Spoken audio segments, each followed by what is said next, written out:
you are. I have something for you. A message. Quite strange. Hi, Cable.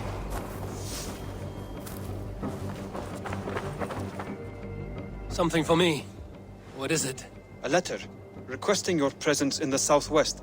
A village called Athelney. Nothing strange about a summons for me, is there? It is not the recipient I find strange. It is the sender. The letter is signed a poor fellow soldier of Christ. Ah, our mysterious partner. For a short time, I hoped it might be Basim feeding us the names of these targets. He seemed the most likely man, for a time. Only one way to discover the truth. Thank you, Hytham. I will take care of this.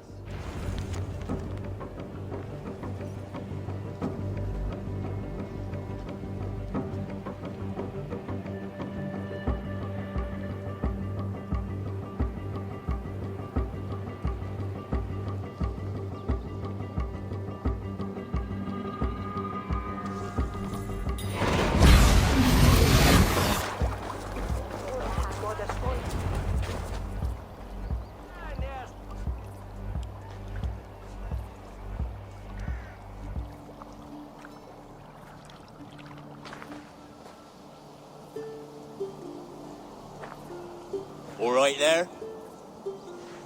Yes, hello.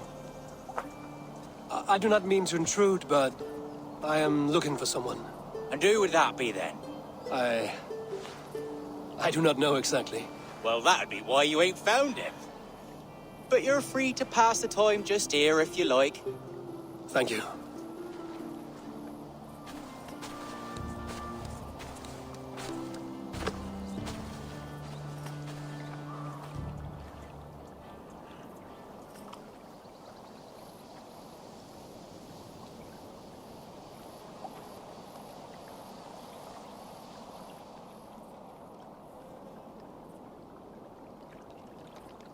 These are soul cakes, love. Do you know soul cakes? I do. I enjoy them. They're small things, size of a... And the butter, do I baste them? No need, love. We leave the butter for meal time. I look forward to it. Right then. I'll leave you to this. If you need me, I'll be doing the washing up next door. Quite a step down from your former work, Lord. As their guest, I volunteer to help with the daily chores. They offer me a bed. I tend the cakes. Do they not feel strange giving orders to their king? Or do they know? That knowledge would benefit no one. I read your message. You went through a great deal of trouble to obscure yourself as this poor soldier of Christ. As I remember, you even sent yourself one of these letters in Winchester. A clever touch. The Order wanted me dead. I had to be careful. You said you knew nothing about the Order then. Pled ignorance. But you knew everything. Their names, their schemes. Would you join me for a walk? You look well, Eivor. I am. The wars have ended, and my settlement thrives. The wars have not ended. You have simply stopped fighting. But men are brewing plots in mead halls and bedrooms. You will see. And how are you, Alfred? Getting used to the idea of being unremarkable? I am well.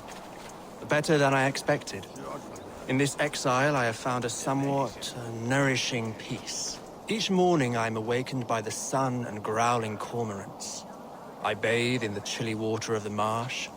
I eat from shrubs and drink from buckets. It is a good life. Simple. Blessed. I've never been so far west. I find it quite peaceful here. Calming. I have traveled a long way to hear one name, Alfred. Who is the Order's Grand Magister? Tell your shadowy friends that England is swept clean. Your work is done. You? Grand Magister was not a title I desired. It passed to me on the death of my brother. From my father before him. Defilers of God's majesty and grandeur. I was their master. and I loathed them. With Goodwin, I set a plan in motion to destroy the Order from within. But my troubles with the Danes delayed that plan. But your trouble with this Dane is what led to their demise. You are Norse, are you not? You have a good ear. I owe you my thanks, Eivor. For that, I give you this. The key to my study. That you may better understand the good you have done. With the Order all but destroyed, you have made room for a greater idea.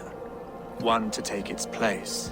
A universal divine order, inspired by God for the betterment of man. With a poor fellow soldier at its head. You have saved England, whether or not that was your intent. Now let England save you. England is no more, Lord. You are the last of her kings, and yet you have no kingdom. Look around you. God's works are wondrous. They cannot be ignored, nor resisted. In time, all those who accept God will flourish, and all those who defy him will fall away.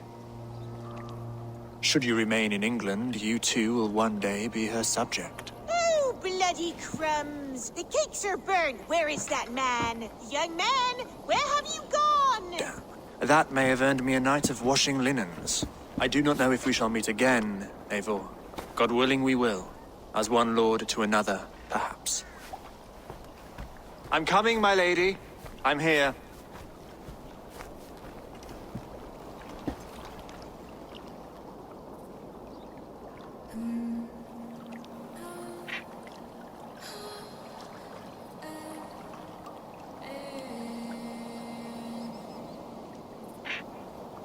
Alfred gave me a key to unlock his statue. Somewhere in Winchester. Oh dear, look at them little balls of soot. Good lady, forgive me. I was lost in thought. No matter, just let him cool and we'll begin again. Direct me, and I will obey. Have you... Eivor, did Basim contact you in Norway? He said he would be joining you. Yet here you are, and I have no word from him. Hytham, this will be hard to hear, but Basim attacked us in Norway. Vengeance for some transgression of ours, imagined or real. You mean you slew him yourself? Sigurd and I, together. I know this comes as a... I do not understand. Why would he do such a thing? He loved Sigurd, he loved you. I do not understand it myself. Perhaps one day we can speak about this with more clarity. But for now, I am deeply sorry. Here you are, Hytham. The last of the Order's sigils. You will find King Alfred's among them. King Alfred? Did our poor fellow soldier lead you to his hiding place? He did, for they were one and the same. Our poor fellow soldier of Christ was the Grand Magister of the Order of the Ancients. He turned on his own order. Fascinating. Not turned so much as trampled.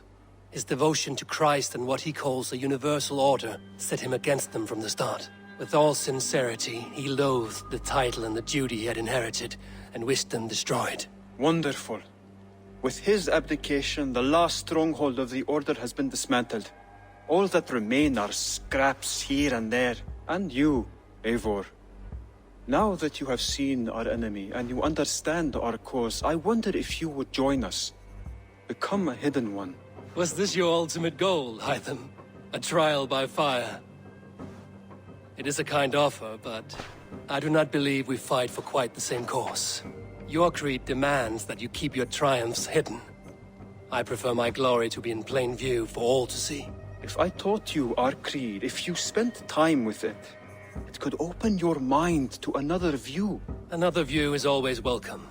But to live without celebrating one's glory and honor and achievements is not a life for me. But know this, I would give my life in a moment for those I love and who love me in return. All here, including you, my friend. I understand you well, Eivor.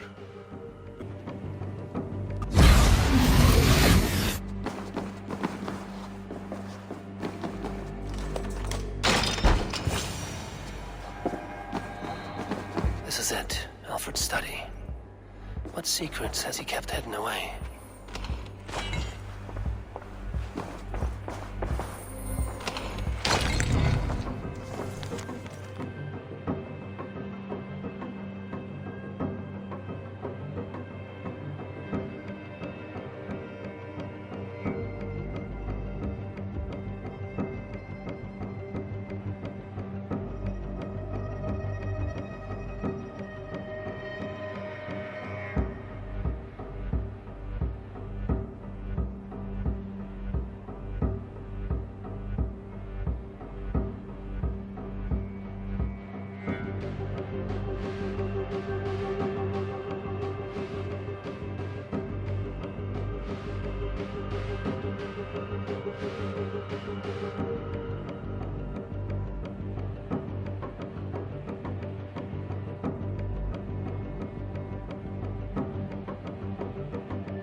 Rantings and ravings, not unlike full-case illusions. Is there more to all this than I understand?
between you and me, Eivor.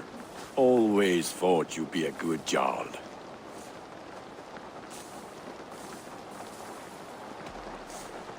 About you and Bridget. When do you wish to be wed? The sooner I can make her my wife, the happier I will be. But we are fine to wait until everything has settled here.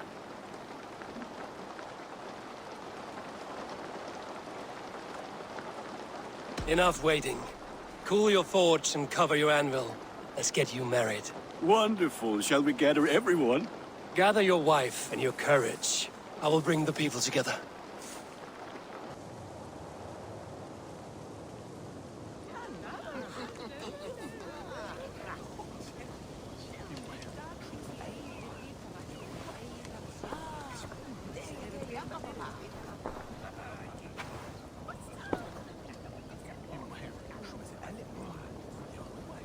I am honored to stand before you, Gunnar, Bridget, on this bountiful day.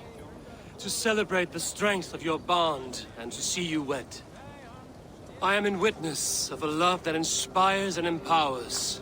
I invite you now to speak your vows. To you, my darling Bridget, I offer this blade, forged in flames that burn as brightly as my heart does for you. A blade as sharp as your wit, as glinting as your beauty. May it sing through the air as sweetly as your voice meets my ears. Dio, sed vi det caridor a hyd o ti yng nghariad. And I give you my sword and my promise that I will stand at your side forever.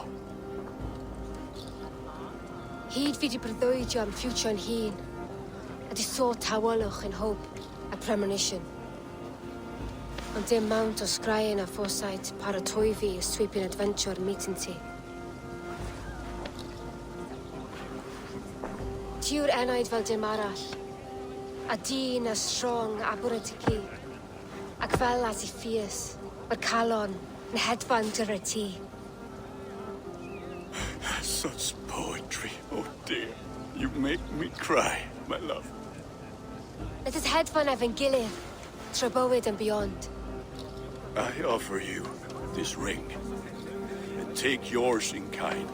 I will wear it with pride and honor, warmed by the love of so perfect a lady. And I gwisgo fe fel calon, adoration a ffydd am byth. This is the greatest day of my life. Embrace me, my love.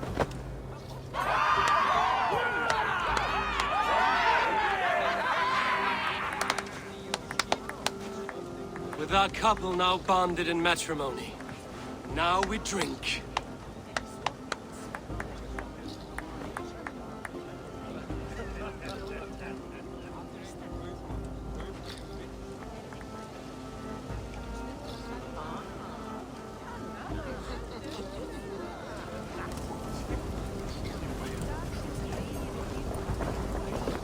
Volker, I want to thank you for all you've done for me. My visions have lessened of late, and I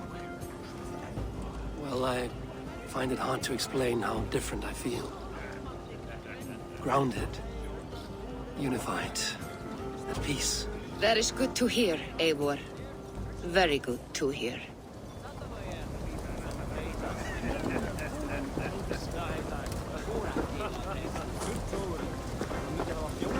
It is a strange feeling, brother.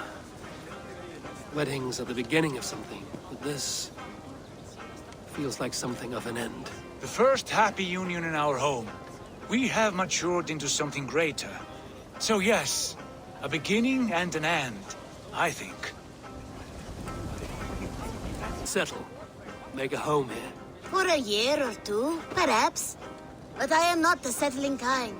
I am a wanderer, always searching, never finding. Maybe one day.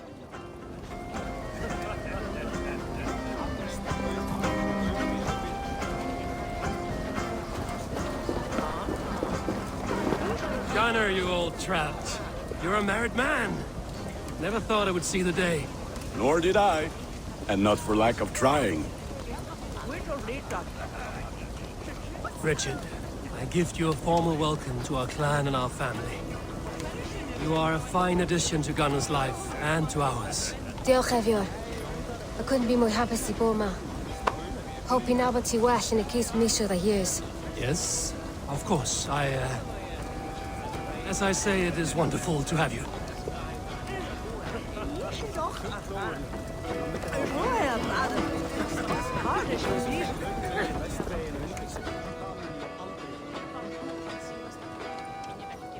Alvis, I'm surprised you did not serenade the bride and groom with a verse or two. Oh, I wished to, I did. But all that came to me were insults and jibes. Another time, I think.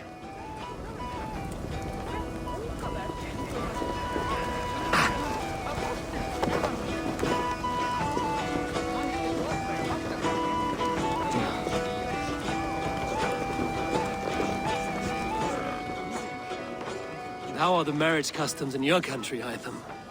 Something like this? Like this in all the most important ways. There are smiles, cheers, and warm embraces. All that is needed, I think.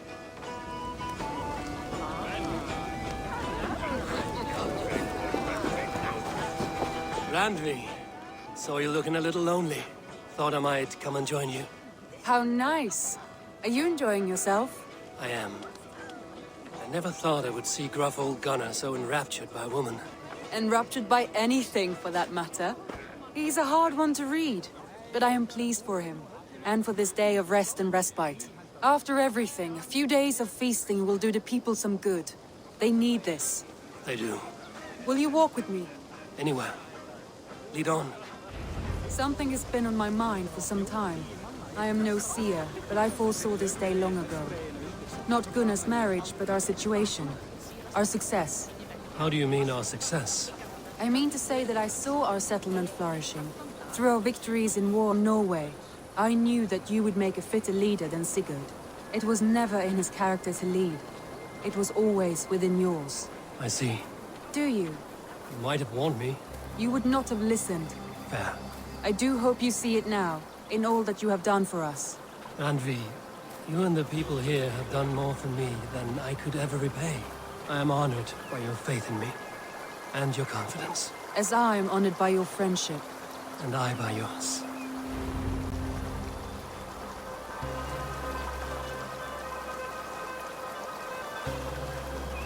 Eivor, I want you to know that Sigurd and I are...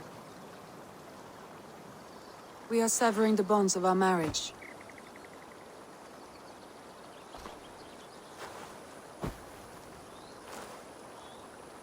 We share a love that is steadfast, and I have faith it will forever be so. But it is not the love of a wife and her husband. It was not an easy decision.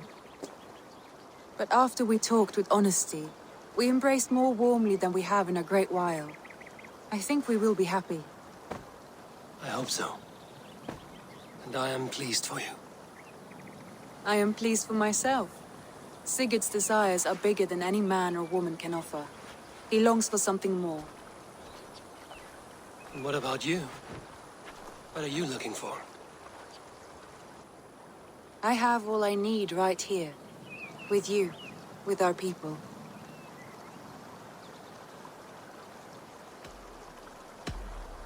I'm grateful. So much of our prosperity we owe to you. I hardly know where to begin. You are my truest friend, Randvi. My right hand. My greatest ally. I give you my word that it will always be so. I'm happiest by your side, and in your company. Shall we find our way back to the wedding? Bridget might give another speech. We must not miss that. About that, I have not understood a single word of hers since Gloucestershire. Really? I find she speaks beautifully. With poetry, even. Are you kidding? Am I? Come, we should go.